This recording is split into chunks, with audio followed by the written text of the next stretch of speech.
All right.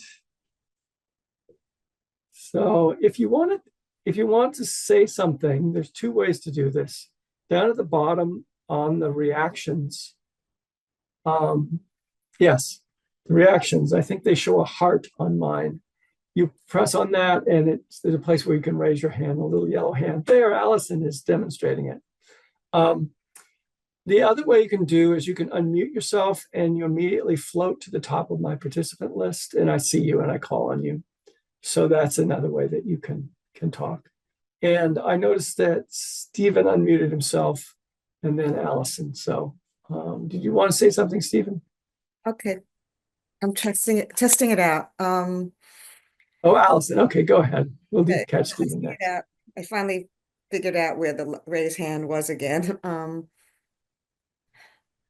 Thought came to me, the aversion and some of the things that occur throughout the day, it isn't always a thought.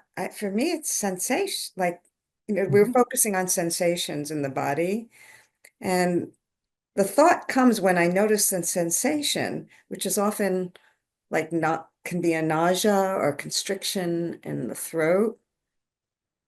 And that lets me know, oh, I'm constricted, or I'm in resistance, or I'm suffering, or in the belly. But it's in my body that I notice Yes. it really first. That's why it's so important to ground this in the body.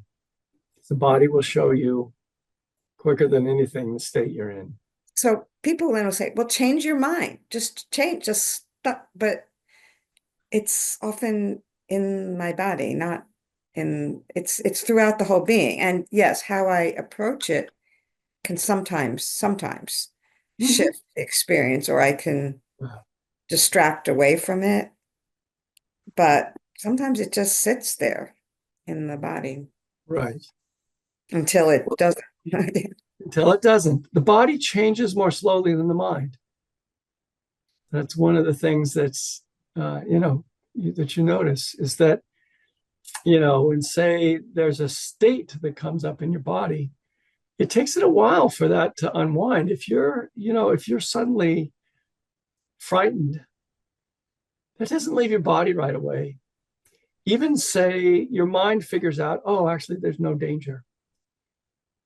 It takes a while for that to come out of your body. It just doesn't come out right away. And so, yes, the body is much more slow. And so it's why sometimes changing things from the mind first, it doesn't work as well, is because the body's still in the state and the mind can maybe open something up, but then you'll feel the body and it will close it up again, So yes, the body is much slower. So I've been finding the challenge, and some of it does then get tied up with thought. I mean, it does get tied up with thoughts or memories. It's sort of like the cycle. Mm-hmm. But sometimes, like I've been saying, a lot, this is suffering, or this is disgust, or, whatever, labeling it. But sometimes I just have to find ways to bear with it. Oh. Mm-hmm. And then that's where classes, meditation, something, music, something that can bring me in the present, or nature can help with coping, but stuff will sometimes still sit there in the body or recycle in the mind. Right. Get stuck. Yeah. Sometimes.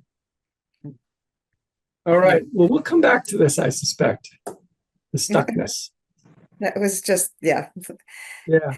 Even with and if you can notice, the spaciousness has it, helps to notice the spaciousness around it, but it can still be there.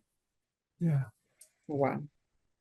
All right. If you can notice what arises that causes the cramp, notice that this week. But as what you're saying is true, that sometimes it just comes up in the body without seeming to have a cause. Yeah. Or in dreams, or like those liminal moments, actually, when someone it's sort of actually resting, not doing those purposeful is when it sometimes arises most. At least that's what I've been noticing. Okay, Mickey.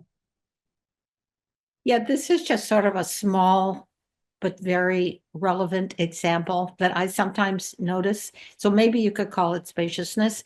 You step out into the cold, and especially on my face, because I'm usually well dressed, and it's so intense. And there's this reaction, and you just let go of that for a moment. It becomes a lot less painful. So, I think maybe that's a kind of spaciousness. Just let that sensation be there instead of clenching against that sensation of cold. So we'll have plenty of opportunity to practice that this week. We will. Yes, we will. We'll have plenty of opportunity. Yeah. To very immediately apply that. All right. So I still see Stephen unmuted, but I don't hear anything. So I think we're gonna close the class for tonight. I look forward to talking to you next week, and hearing about what you notice in your experience this week when you're looking at kind of what takes the space away. And it's also fine too to notice, I should mention this, what gives you space. If you find something that gives you space, that might also be really helpful to just begin to notice throughout this class. If you have that moment when something loosens and something is freed up, also notice that. All right, everybody, be well.